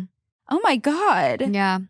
I really think, and this is just my very reasonable, level-headed advice, she has got to go fuck somebody else. And then interview him. Please don't fuck him again. And then interview him and take that information back to this guy. Because what the hell? Also, wait, she's 20. What did you say his age was again? I was just going to go there. He is 28. I was worried. As soon as you said 20, I was like, oh, maybe I misheard. Okay. Hate that also. Yeah. Legal, obviously, not end of the world, but that's quite a difference. It's quite a difference when you have the person also start shaming them. Like, your vagina's too big. You're gapped. Can't feel it. I feel nothing. Also, just like out of nowhere, like things were fine, and now all of a sudden, my vagina grew 2 inches? How did that happen? Well, they've also been together 2 years. That's what I'm saying. They started dating when she was 18, and he was 26. A rake is not enough. A rake is not enough. Hamster ball down a hill? Like, what are we thinking? It's hard because this is, I think, a bigger issue for more men than it feels comfortable for like them to talk about. Like the sensitivity issues? Either because that, of porn addiction? Or like not being able to get it up, or like not being able to finish. Like I think, or performance issues and like anxiety in general. I think that this could be something that they could have talked about and like maybe looked into all the possible reasons together. And I feel like I heard something lately where it's like erectile dysfunction is becoming a lot more common. Yeah, that's what I was trying to get to. It's like and that probably does have something to do with like porn and OnlyFans. I do feel like it's become more and more prevalent, but I really hate this, and it feels sinister, and it feels like an attempt to sort of drag her down, control her, kind of project any possible issues he's having onto her, never even consider that he could just be having performance issues. Like, oh no, it can't be me. Well, I think a big part of it too is like, I think it is the porn, but also I'm looking just to make sure and like fact check us in the moment here. Yeah. And it is definitely becoming way more common. Yeah. Particularly among men under 40. That's what I've heard. It's like, and that's why it's significant, is because it's happening sooner. Yeah. And more often. Yeah, no, ED is increasingly diagnosed in men in their 20s and 30s. One study indicating 34% of men under 40. And this is like, I feel like if you look at ED and how it's been presented in movie and pop culture and like, you know, what is in the zeitgeist. Yeah. You hear ID for like older men. Yeah. It's like you get older and it becomes a problem, or you're too drunk and it's a problem, and you don't really talk about all the other reasons that it could happen. Performance anxiety is a major contributor. Diabetes and health things can be another, diet, exercise, but also smoking, tobacco. Yeah. Like think about how many people nowadays vape or they do the pouches like Zyn. Yeah. I feel like if I had a dick, I think I would get performance anxiety sometimes. I feel like I would too. Like I can imagine that if it's like more of a visible thing, you'd be a little bit anxious from time to time. It's also one of those things I feel like having a dick during sex, like it's also seemingly harder to fake.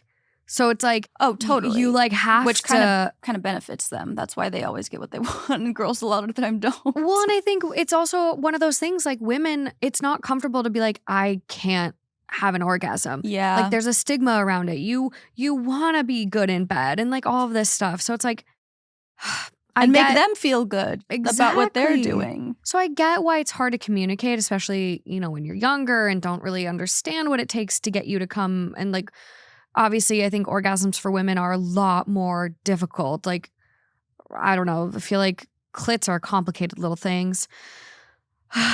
But there's 8,000 nerve endings or over. Like, yeah, I there's mean, a lot of nerves. It's not impossible though. And for a lot of people, like if you have a clit, like you also have a more like mental orgasm versus physical and reflexive, and it's like it's a whole combination of what you've been doing throughout the day. Have you been kind to me? Have you been like?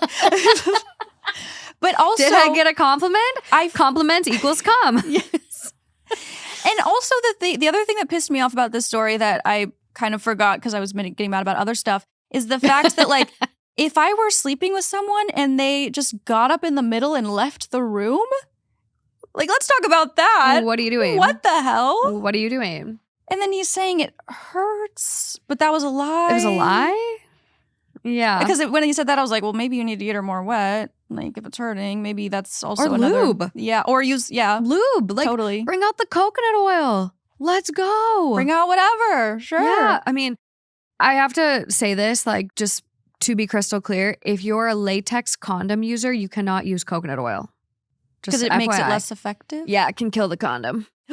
Yeah. So do not do that. But like, there's other lubes that are safe for whatever means of protection you're using. Yeah. And that's what's hard is that even just when we're talking about this story, we're talking about all the possible ways to work toward a solution. And he's just like, hole too big. Like a fucking caveman. Yeah. No, I think the only solution here is to break up. Go date someone who's not a creep. The title, it threw me through a loop. I was like, too big on the inside. Too big from the inside, yeah. Too big from the inside. And then I was like, oh God, I hope it's not. And it is. Top comment, go find the tiniest, most light flow tampon and stick it in. See how it doesn't fall out? See how you grip just fine? Genius. Yeah, your vagina isn't the problem. Genius. Genius. What a remarkable genius that we have in our midst. That is not even the top comment. That only has 655 upvotes. That blew my mind. The top comment with 12,000 upvotes. Sigh. Girl, just go. Yeah, and then the ages, there's so many things here at play where this is not a good situation. No. The response to the sigh, girl, just go. Someone says, that's not how anatomy works. He didn't suddenly become too big. That's a myth. If anything, loss of sensation on his side is usually about him, not your body. He's blaming her for something that isn't her fault, and that's not okay. Also, at 20 years old, you are not losing any of your pelvic tightness. Like, I mean, maybe after a child, we could have this conversation if things have been different. Your pelvic floor muscles should be pretty intact. Pretty much the same. Yeah. After 2 years, from 18 to 20, like, there is not a big change happening on my end. I'll tell you that. There's another comment here, 7.6K upvotes. Buddy decided to just hurt you without taking ownership of his performance. No wonder he decided to date an 18-year-old. That.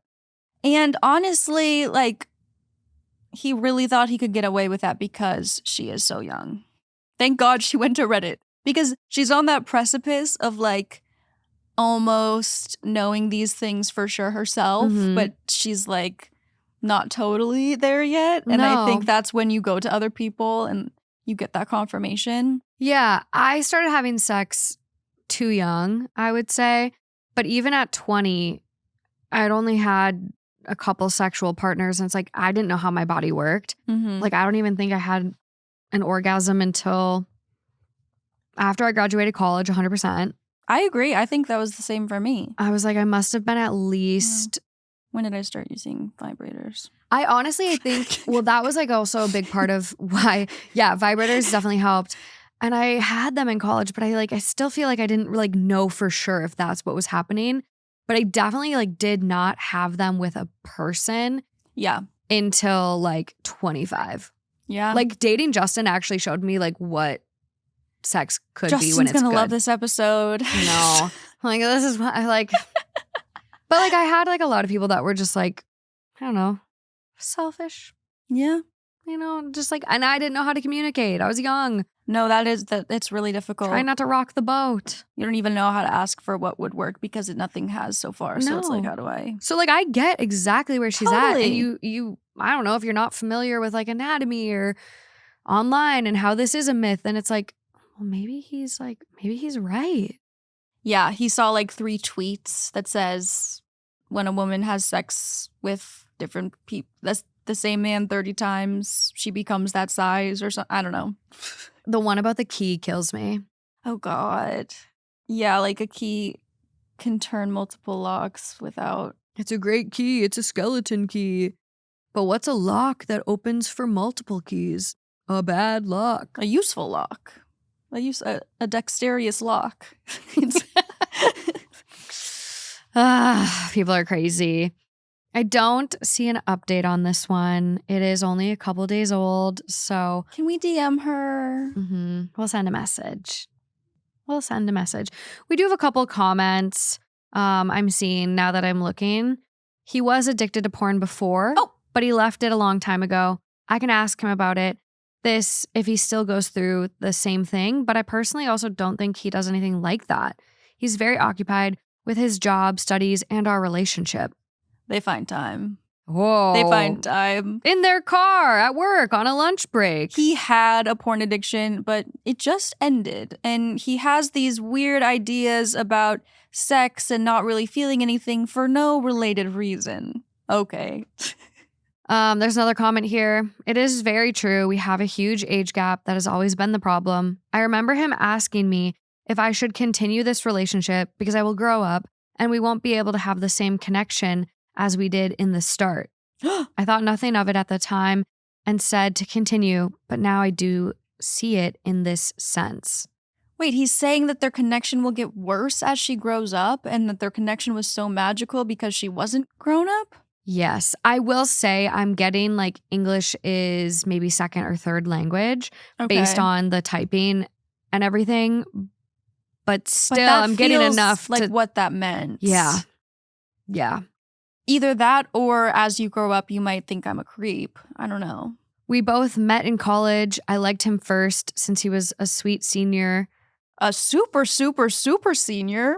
We continued talking and started dating after some time, but never asked our ages. He thought I was also older or joined late to college, and I thought he was younger. Only after 1 month, we realized we had a huge age gap. Both of us agreed that it's weird, and he even asked me multiple times if I wanted to continue this with him since I'm too young, but I still wanted to date him. Hence this. How is he so shocked? Okay, he is, 26 in college? That's 5 years older than most, seniors would be in college. And she is a freshman.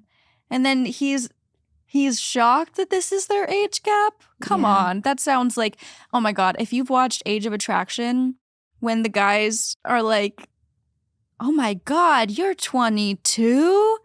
No way. Oh my God, well, I didn't know that.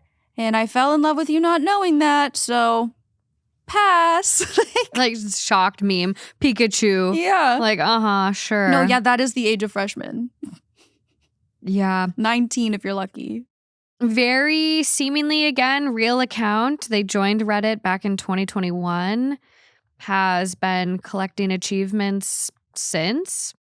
So this could give her also a lifelong insecurity based on potentially zero truth to any of it. I mean, I feel like I've seen a story or two, like my husband cheated because we weren't sexually compatible. And how could you see that being justified here? Yeah, when we had sex, he said he couldn't feel anything. So he had to seek out physical intimacy elsewhere to satisfy him. I get it. No. Run. Yeah. Be done. This one is beyond baffling for me. And I'm only happy if they break up. The rake needs to have knives on it. I agree. The rake needs to be sharp. Yeah. Maybe give him a mandolin. Those things are pretty dangerous. Yeah. Those little cucumber cutters. Oh, yes. Yeah. Okay. We are going to end on a bit of a satisfying note. Thank you. So this one is coming from r/petty revenge. It is titled, "My coworker was being a tool, so I nailed his to the floor." He's... Are we scared? Oh my God. I'm a woman who works in construction. I've mainly worked wood-framed apartment complexes for the majority of my career. I am also usually the only female on the job site, so I have to often decide how to handle the interactions with my male colleagues. If I lose my cool, I run the risk of being labeled a bitch or get talked about even if a colleague deserves it. One day on the job, I collected all of the ladders that were on the job site because they often get left behind. We work in one direction and move up floors when we finish a floor. I piled the ladders neatly and by size, and then I got to working on my task for the day. Well, I had my 6-foot ladder and my nail gun, but I needed more nails, so I had to run back down to the Connex to carry 3 10-pound boxes up 5 flights of stairs. And when I got upstairs, back to my area, my ladder was gone. A coworker had taken it. I asked him why he just didn't take from the pile that was on the other side of the room, and he shrugged and asked me why I just can't do the same. Like, dude, it's the principle of it. Because if I would have stolen his or anyone's ladder that they were using and there was a pile of them in eyesight, I would have gotten my ass chewed out and I would have had to take it on the chin. The unfairness of it all pissed me off, and I waited until break when everyone went to either their car or the break area, and I hid out in the porta potty. I took note of his tool bag before everyone went to break, and when I found it, I nailed that son of the bitch to the floor. I even took out lags, big ass screws that go into the wood, and I screwed those in and bent them over. Best part is that I used different sizes, ranging from 4-inch, 6-inch, and 8-inch. You can't just pull those out either. You gotta unscrew it because the grips are so coarse. He never said anything, neither did our 12 other coworkers, so I'm assuming he never knew it was me. Info: the bags I'm talking about are all called pouches. They go around your waist and have pockets for all of your tools. Also, I didn't make any holes or puncture anything or damage his property. The pouches are secured around the waist like a heavy-duty belt, so I just used the holes that were already there. Also, there are ringlets for stuff that can just hang like a hammer, and I used those holes to put a few nails in and then bend them over. I love this. So she didn't damage the actual bag. No. Mm-mm. This is very interesting because a lot of people, like just even the concept of a woman being in construction, I think, because a lot of people say, oh, if women can do whatever job a man could do, like, why aren't there women in construction? Why aren't there women in this, that? And a lot of the time it isn't about even the physical strength of it. It's about how it is to be a woman in such a male-dominated field. Like even thinking about one that's less so, like a kitchen. Most of the line cooks and the chef are men, and it is a very, I don't know, it can be, I guess not in every single kitchen, but a lot of the time for women in a kitchen, it's like a lot of misogyny and like a lot of uncomfortable situations. And so like even in like certain tech spaces too, it's just a lot of the time about the environment that you're in and how you can't really get stuff done because there's this double standard and like people are always expecting this from you and expecting that. And this definitely sounds like a situation where it's not just about this one instance of the ladder. It's about all these previous interactions that they've had and the knowledge of he's doing something to me and acting like it's nothing. And I know if I did that, everyone would give me so much shit for it. And it's just such a glaring double standard in that moment that you're like, all right, I'm going to be petty. Agreed. There are a lot of male-dominated fields. And I think when women are in them, they're held to different standards. I had a write-in years ago on my dad's podcast, Father Knows Something. And it was from a woman writing in being like, I work in a male-dominated field. I work on oil rigs, I believe it was. And so they're going out to the ocean working on these oil rigs. And her coworkers, mostly males, were so toxic. They were peeing in her boots. Oh my God. Like harassment. And so I think it is hard. Like I will say I've been getting a lot of videos about women electricians and Mhm. plumbers. And I love seeing that because it's really not about the physicality in a lot of these careers. It Mhm. is truly just like the environment. Yeah. And it's hard to be in. Like Mhm. the one person was like, I love my job, but like it's hard to be out here and be in this and get harassed and get my Yeah. boots pissed in. Yeah. Like what? And everyone's against you. I know. Isn't oil rigging, it was like the job that kind of went viral on TikTok for a while of Oh my like God. call your brother or dad and say you Yes. got a really good job oil rigging or Mhm. underwater oil rigging or whatever. Underwater welding. Yeah. That's so crazy. That's a risky job too. Top comment on this one though. Hi, fellow carpentress. Anyone who says men are less emotional and full of drama has never worked as the only woman on a construction crew. LOL. So much managing of fragile egos. Someone responds back. The men gossip so much too. My ex worked in shipyards and I know everybody's business. Everybody. The person who posted that original comment I read though, like, hello, fellow carpentress. Mm-hmm. Y'all are cracking me up. I just want to say I love all you drama dons. LOL. Life would be a lot more boring without you. I mean, I love gossiping with my male friends. I think that men just need to accept that they like gossip too. And like the reason that you're so into basketball is because it's like a sport, Real Housewives, and you love the drama of it. You love to know who's dating who. I know that the way that you guys talk Oh. about basketball is like reality TV. I've seen it. Just admit it, accept it, Okay. open your arms. It's okay. We all love gossip. We all love drama. That's funny you mentioned that. I'm like scrolling down through the comments trying to see if I can find any others. And someone goes, I worked in the NBA years ago and I've never known more drama, pettiness, and outright sexual harassment from my male coworkers. Mm-hmm. That's crazy. Someone goes, try working at a used car dealership. Yeah. And it's like, on the surface, it's funny, but it's also kind of sad hearing all these comments of like women trying to get into these industries because we put a lot of focus in, you know, the disparity in women CEOs or, you know, those disparity in pay for XYZ. And we don't really talk about like why women might not be represented in used car dealerships or construction or something else, except to say that they can't handle it. Yeah. And I think it's interesting to hear all of these different accounts of like how much they were kind of harassed and like bullied, and even if not outright in that way, like held to a double standard where, I mean, at that point you feel like you're hitting your head against a brick wall over and over again every time you go to work. I know. And everyone in the comments shares a job from travel agency to a car rental place, a butcher shop. I mean, there's so many different careers and fields that it's like, God, you just can't escape this. And I just had this experience 2 weeks ago, but there's something wrong with my headlight where if I click my keys to unlock my car, the headlight clearly lights up.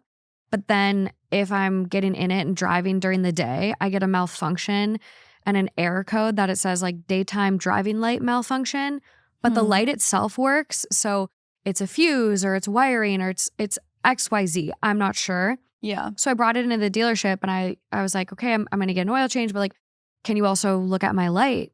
And I picked it up and I was like, what did we figure out about the light? And he goes, there's nothing wrong with your light. And I was like, okay, interesting. Like, cool. That's actually great. I love that. Yay for me. Get in my car, turn it on, start to drive away. Ding. Daytime driving light malfunction. Yeah. And which is like what you said. I contact the guy again. He goes, there's nothing wrong with your light. The technician addressed it. I will literally like put a picture of my lights. I'm not crazy. No. Like if you look at the headlights, one is lit the fuck up and the other is out. Yeah. And so I was like, okay, whatever. I had to go back in to like pick up a part that I needed for a different thing that's going on. And I go back in. I was like, hey, I'd love to, talk about my light with you. He goes, yeah, well, there's nothing wrong with your light. So if you bring it back in, we're going to have to open this fix it right the first time case for your car. And I was like, okay, but there is something wrong with my light. Yeah, like get into my car, turn it on, and then see. He literally walked outside and saw that the issue was lit up on my dash. But here's what he's literally the dumbest person on the planet, because what happens when you drive my car, into the service center garage, Yeah. the nighttime lights turn on. And guess what goes out? The daytime driving lights. So then what falls off the dash? The air code. I walked him outside and showed him the air code in the light. Yeah. And he was just punching his keys, looking exasperated at me and just like didn't want to deal with me. So I look at him and I go, I'm sorry, am I interrupting you? Like, I see that you're typing. I was like, I'm so sorry. I can give you a minute. He goes, you're not interrupting me. And I was like, okay. I go, I'm going to be honest. Like, I'm getting a really weird vibe from you. So I think I need to schedule this with a different service provider. Yeah. And he goes, I'm not giving you a vibe. And I go, I'm getting a vibe. And I walk out and one of the other guys sitting at like a desk next to him. And he goes, well, that solved itself quickly. Oh my God. Fuck you. I've never wanted to leave a bad review more, but I'm like, oh, I just don't even have the time to leave the review. But also it's so cut and dry. Like, I am getting an error code. Can you look into it? Also, you guys, my light is out. This also Look outside. Look at it. And then all of them joining in, like, and that's divas. They're being dramatic. Like, you are being divas. So just unprofessional. A plumber did this to me like last month too. I was like, there's an issue with the bowl filling. It's not clogged. I've like already made sure of that. And then he's like, it sounds like it's clogged. And then he like looks into it and he's like, oh, it's not clogged. It's the bowl, that like the bowl thing filling. And I'm like, right. Exactly what I told you. It's not saying I don't actually know much about plumbing, but I can tell like some things. Like, it's like the thing that I said it wasn't. I know. And I just wish I would have had Justin go in there and talk to him because I feel like he would have been taken seriously. But it's like, I'm not crazy. I'm not making up an error code. No, you will literally, I'll put a picture of my headlights side by side for you guys so you can see like. And also who would? It's off. Like, why would you ever assume someone coming in and being like, I am having this issue is just like delusional? Like, what is the implication here? Do you think I want to come to a car dealership and waste half my day sitting in your nasty ass waiting room with bad coffee and bad Wi-Fi? No, I would rather be on my ass on a couch eating my fucking goldfish while I work. Mm-hmm. Do I want to be here? No, Caesar, I don't want to be here. You stupid. Well, then at a certain Anyways, this point, was supposed to end on a lighthearted, fun note. Yeah. I mean, hey. What were you going to say? I was just going to say, at a certain point, maybe it was because they have some kind of fix it the first time policy that you mentioned. He was like becoming like, oh, now if I'm culpable for not fixing it the first time, then I have to do it for free. I don't know. It's under warranty. It was was free regardless. It was crazy. Oh, it was at the actual car dealership. Mm-hmm. No. And you have to go there. Literally. So I'm going to a different one in LA. It's like a 40-minute drive versus 15, but worth it, probably. I will just say we do get a little bit of an edit on this one. Here's some info to clarify a few things. For those saying I am a horrible person for damaging company property and stuff, it all gets covered by grip creep anyways. For those saying he knew it was me, I ended up texting a friend about it and asked if the guy suspected anyone. I guess he didn't know. Shrug emoji. It was a few years ago when it happened. For those saying it's fake, I feel like y'all just haven't worked on a job site. Like I said, I mainly worked in residential wood framing, but recently I switched over to commercial where I do a lot of steel stud and drywall now, so less pranks on this side, but it still happens. Residential has a little more savagery than commercial work. Pranks are pulled on job sites, we get a lot done and work hard, and we do pranks to keep things interesting. Some fun stories. I was working for a company that was the general contractor of the project. The electricians were giving us a hard time, and so our foreman intercepted their delivery and used the crane to put it on the roof. They were looking for their shit for like 20 minutes. Once, seen a guy's cart with like 50 pounds of tools nailed to the wall 6 feet up. A buddy of mine nailed a coworker's chair to the ceiling. Telling apprentices to go find the board stretcher, and again, I did not damage his property. I did not hide his stuff or damage it. For example, it would be like if you hung your keys on a hook at work and I tied the keys to the hook. It just takes a few extra seconds to get it off. Also, who was trying to defend this and be like, you're bad? I don't know. I think it is interesting to hear about how different work environments can be from one another. And I also was thinking that when we were reading the story earlier about the circling back button, That's why sometimes I think when we're responding to Reddit comments and like giving our advice, it can be hard because there's such subtle nuances in these different work environments. Like, I think a lot of people wouldn't know that these types of pranks are so normal in this environment. That's true. And could maybe be like, oh, wow, that's extremely petty. If I did that at my office, if I like nailed someone's purse to the wall at my office, that would not be taken well. And it's like, right, but context matters. And these situations are very different. Wild. I also feel like we're at this point on Reddit right now where everyone's first thought is like, this is fake. Like even OP being like, it's not fake. This happens all the time. I'm like, yeah, it's everyone's first inkling right now. But I liked that. And again, it was on the petty revenge subreddit. Right. Right. I'm admitting that this was petty already. Literally. And he's fine. He's fine. This was years ago. He kind of probably knew. Maybe he didn't, but like, whatever. I think it's also a thing that I've seen where because we're choosing who the asshole is in a situation, it's like almost expected that one of the people has to be absolutely horrible. When sometimes it's like, okay, so I technically think in this situation, this person's in the wrong, but I don't necessarily think either of them are bad people. Yeah. And that can be hard to... I think that's why a lot of the posts and in the voting, you'll still see you're the asshole, but you'll get like a soft you're the asshole versus hard you're the asshole. Yeah. So maybe that's a theme we do. I'll find only asshole stories and it'll be like soft versus hard. Wow. Wait, I love that. And I won't tell you which, but you have to pick. Kind of asshole, super asshole. Yeah, I will say like even on, so there's Am I the Asshole, the OG, and then there's AITA, and then there's a couple another like Am I the Asshole subs popping up now. But Am I the Asshole is the only one that has like the bot that delivers a vote based on the comments. AITH doesn't do that. So it's also just hard to find asshole stories. Like you have a lot of people that when they do go right in, they've been gaslit or they are like, am I overreacting? Am I the asshole? And it's like, no. Yeah. But I will work on that. I'm putting it on my list. I've got a list going right now. Love a list. But that's all she wrote. That's all we got on this Step on a Rake theme.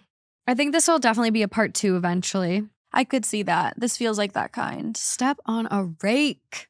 Do you have a lot of stories left over? I do. Yeah. It's a good one. Okay. It's a good one. So maybe in a couple weeks, we'll, circle back. We'll circle back here. But thank you guys so much for being here. If you want more, head over to Patreon. Michaela and I did an episode yesterday that did have a few that could have been. It was fun. Step on a Rake. Yeah, I liked that one a lot. Really good stories. Some again, doozies. But otherwise, there's a couple other bonus episodes coming out. Remember to vote for clues for the Webby. And other than that, thanks for being here. Until next time. Bye.